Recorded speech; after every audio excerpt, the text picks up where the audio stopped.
चाहिँ जस्तो हामीले भोटर र नन भोटर निकाल्नु पर्यो भने चाहिँ एउटा लिस्ट चाहियो अलसँग एचएमसी गर्ने मर्ज गर्ने पहिला है। जस्तो भोटर लिस्ट भनेर लेखौँ, भोटर लिस्ट लेख्ने।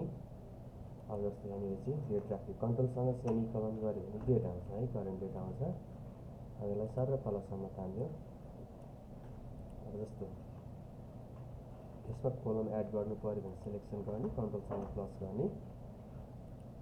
यहाँनिर चाहिँ डेट भनेर लेख्यौँ, उतापट्टि नाम, यसमा एज, यसमा के लेख्यौँ मानव यति लेख्यौँ। यसमा चाहिँ भोटर र नन भोटर, भोटर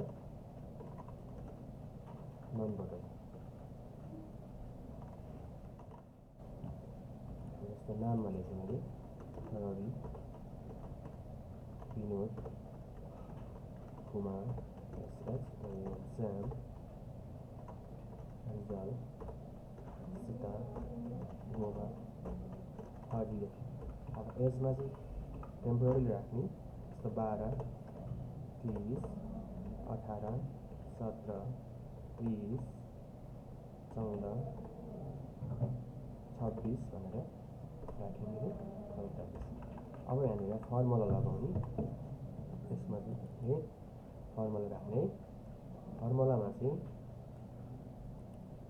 यहाँनिर ल इक्वेसन इफ ओपन ब्राकेट लगाउने, यहाँनिर एजमा क्लिक गर्ने, ग्रेटर देन 18 कमा डबल कोटेसन, भोटर लेख्ने, डबल कोटेसन लगाउने, त्यसपछि कमा डबल कोटेसन, यसमा नन भोटर नाम भोटर, कोटेसनले बन्द गर्ने, ब्राकेट क्लोज गर्ने, इन्टर गर्ने। अब नन भोटर भयो। अब सर र तलसम्म तान्ने, भोटर र नन भोटर भनेर यसरी छुट्टिन्छ।